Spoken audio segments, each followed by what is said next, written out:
Hungry is a heart-pounding survival horror movie. This movie recap shows a group of tourists on a New Orleans bayou tour who find themselves hunted by a massive, bloodthirsty African hippo that turns their relaxing getaway into a desperate, branch-clinging fight for survival. Before we continue, here is a quick reminder to subscribe and turn on the notification so you don't miss our next recap. The story begins in a brightly lit city bar. Sistine sits at a table, surrounded by the loud chatter of the crowd. Her best friend, Hannah, raises a glass and cheers, trying to boost her spirits. Suddenly, Sistine's phone buzzes. She answers it, only to hear the harsh voice of her boss delivering devastating news. She has just been fired. Sensing her friend's immediate despair, Hannah jumps into action. She informs Sistine that she booked a heavily discounted riverboat tour with a local guide named Rodrigo. The plan is simple. Head deep into the New Orleans bayou and look for wild alligators to take their minds off the bad news. The next morning, Rodrigo ushers his group of tourists into a dusty tour van. Among the passengers is a family of 3. Tim, a tough, retired firefighter, Sally, his protective daughter, and Mike, his teenage grandson who sits quietly looking unfazed. Soon after, the hungover duo of Sistine and Hannah slide into the van. Mike immediately perks up, clearly crushing on Sistine. The final passenger to board is Dion, who, in a bizarre choice of attire, is dressed head to toe in formal work clothes. After a bumpy ride, the van pulls up to an outpost called Gator Joe's. Rodrigo steps out and instructs the group to take a brief rest while he heads down to the docks to prep the riverboat. Left to their own devices, the tourists wander into the dusty, cluttered gift shop to pass the time.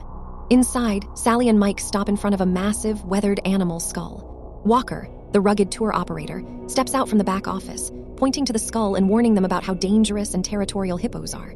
Soon, the group boards the metal riverboat.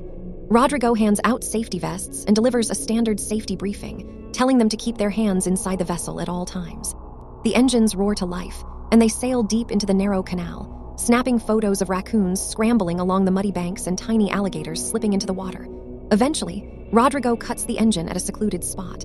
Hoping to draw the massive alligators out, he tosses a handful of marshmallows and raw chicken pieces into the still water, but there is no sign of life.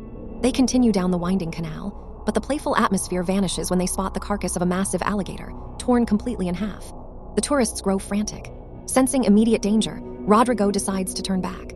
However, Dion angrily objects, insisting she get full value for her money after paying a massive $300 tip to ensure the tour went deep into the swamp. Tim steps in, demanding that Rodrigo call base for assistance and lead them to safety. Before Rodrigo can even start the engine, a massive force strikes the bottom of the boat. The entire vessel shudders violently. The tourists scream in panic as the boat tilts sideways, throwing every single passenger directly into the dark, murky water. One by one, the terrified tourists scramble onto the slippery, upturned hull of the boat. Mike and Tim pull Sally up, while Hannah assists Dion. Soon, only Rodrigo is left struggling. Just as a massive, dark shape glides rapidly toward him beneath the surface, Tim reaches down and hauls him onto the metal hull. The force underneath hits the boat again, pushing the overturned vessel across the water until it wedges firmly against a massive cypress tree. Realizing the boat is sinking, they all scramble onto the thick, sturdy branches. Rodrigo is bleeding heavily from a deep gash on his arm, and the group frantically works to compress the wound. With absolutely no cell service, Tim pulls out a bright neon torch and throws it into the water, hoping the glow will serve as a beacon. As Rodrigo stabilizes, his voice trembles with fear. He warns them that they are far off their planned course, and the creature that attacked them was a massive, slate-gray beast.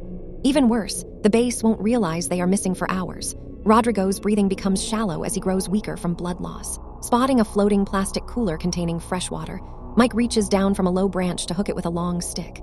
Distracted by Sistine climbing nearby, Mike loses focus, but Tim quickly steps in to grab the heavy cooler before it floats away, passing the fresh water bottles up to the shivering group. Tim climbs higher to catch up with Sistine and Hannah. He warmly praises Sistine's impressive climbing skills. Trying to ease the tension, the ladies ask him about his wife. Tim's expression softens as he reveals she passed away after a long illness, and he hands a sentimental blade to Sistine, wishing her luck. Left alone, Sistine finally opens up to Hannah, confessing that losing her job makes her feel like a complete failure. Hannah wraps an arm around her, offering warm words of encouragement. Suddenly, Mike notices a ripple in the dark water below. Tim stands up, shouting for everyone to climb higher. In the rush, Sally tumbles directly into the deep water. Sistine and Mike immediately lean down, grabbing her arms and hauling her back onto the branch just in time. From her high vantage point, Hannah spots a massive animal cutting through the water. She screams for Sistine to hurry back up.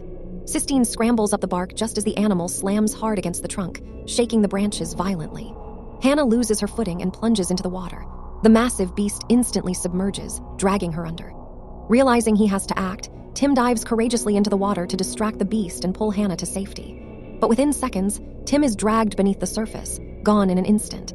Sistine stretches her arm down, screaming for Hannah to swim. Hannah thrashes through the water, desperately reaching for Sistine's hand, but just as she gets to a tree, the beastly hippo drags her down into the abyss.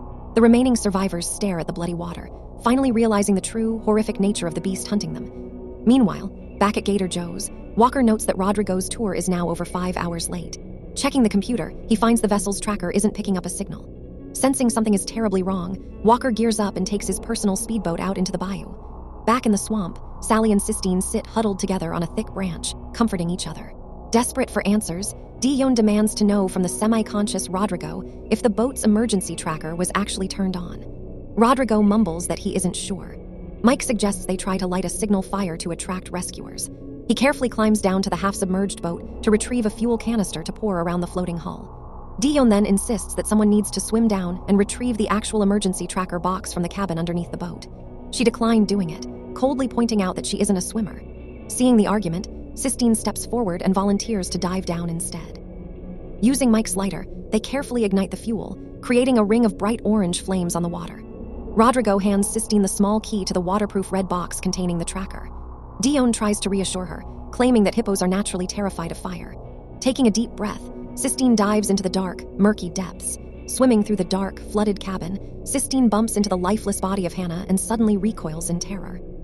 Shaken, she spots the red plastic box and struggles to fit the key into the lock with her trembling hands. Suddenly, Mike appears in the water beside her, gesturing wildly that the fire is rapidly dying out and they need to leave immediately. Up on the floating hull, Rodrigo activates the GPS beacon. Miles away, Walker's GPS receiver chirps. He stares at the coordinates in disbelief, wondering why on earth they are so far out in the restricted deep bayou. Back at the sinking boat, the remaining tourists freeze as the faint sound of a distant motor echoes across the swamp. They hear music playing from the incoming boat and begin to cheer in absolute joy. Walker's search boat breaks through the thick mist. Cutting the engine, he asks what happened, and they frantically explain that a massive, rogue hippo is hunting them. The survivors quickly scramble aboard Walker's boat. As they catch their breath, Dion begins packing furiously, shouting about how the tour company failed to protect them. Mike snaps back, pointing out that she was the one who insisted they keep going. Furious, Dion lunges forward to attack Rodrigo. In the chaotic shoving match, Mike loses his balance and tumbles over the low railing. Before anyone can react, the massive hippo breaches, dragging Mike under in a splash of blood. Realizing they are completely defenseless, Walker decides their best option is to retreat to the safety of the thick cypress trees. He pulls out a heavy tranq weapon, explaining he only has 2 tranquilizer darts, which won't be enough to stop a beast that size. He explains they need to lure the beast into the open. In her grief-stricken state, Sally suddenly slips into the water, intending to bait the beast herself to avenge her family. Suddenly, Rodrigo spots the hippo right behind Walker. Before Walker can spin around, the hippo lunges, clamping its jaws onto his legs. Walker screams in agony, yelling for Rodrigo to shoot. Summoning his remaining strength, Rodrigo aims the weapon and fires a single dart into the beast's neck. The hippo roars, thrashing back into the deep water and dragging Walker down with it. A moment later, Walker gasps for air as he surfaces near a thick root. He desperately yells for Rodrigo to load the second dart, but Rodrigo lies motionless on the deck, having succumbed to his injuries. Sally is nowhere to be seen. Realizing they are trapped, Walker calls out to Sistine and Dion, instructing them to splash the water with branches to distract the beast while he makes a run for the boat. Dion flatly refuses, but Sistine grabs her, urging her to fight so she can see her children again. Nervously, the 2 ladies grab thick leafy branches and begin thrashing the water, creating a massive racket. Walker slips silently into the water toward his boat. Suddenly, the hippo appears. Walker scrambles back onto a root, waving a high-powered torch to scare the beast away. Seeing her chance, Sistine takes a leap of faith, jumping into the water and swimming toward the boat. She gets in just in time. Distracted by Walker's bright light, the hippo hesitates, allowing Walker and Dion to haul themselves aboard. As they drift, Walker picks up a floating hyacinth flower. He explains that an African hippo ended up in a Louisiana swamp because of a failed U.S. government plan in 1910. The idea was to import hippos to eat the invasive plants and help solve a meat shortage. Dion scoffs loudly, calling it a ridiculous fairy tale. During their heated argument, Sistine searches the boat's compartments and discovers a high-tech night vision camera. Using the camera to guide them through the pitch-black darkness, they navigate the boat to an abandoned, overgrown alligator farm. They quickly step inside the decaying wooden main house. On a dusty desk, they find old shipping ledgers from 1912, proving that exotic animals were indeed brought here. As they turn to leave, a faint, high-pitched whimpering sound echoes from the back corner. They shine their lights to find a baby hippo trapped beneath a collapsed metal cage. Sistine steps forward to help, but suddenly, the massive mother hippo crashes through the wooden doorway, charging at her. Walker quickly aims his weapon and fires his very last tranquilizer dart, temporarily dazing the beast long enough to pull Sistine to safety. Walker warns them that the sedative won't last long.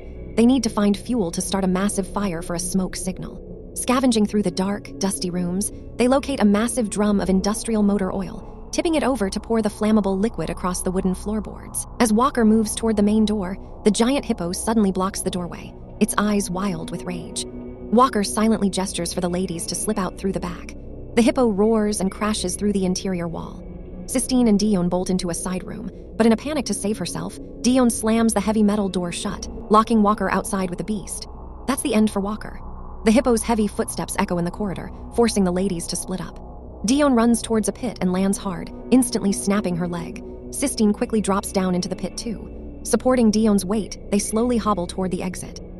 Suddenly, the soft whimpering of the trapped baby hippo echoes through the floorboards again.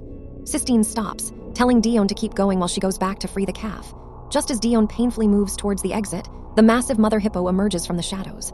With one quick, brutal strike, Dion is taken out. The massive beast then turns its eyes directly towards Sistine. Trembling, Sistine raises her hands, gesturing peacefully toward the trapped baby hippo.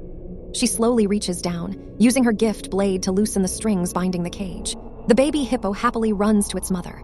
Feeling her maternal instinct satisfied, the giant beast turns around and walks away into the swamp with her baby.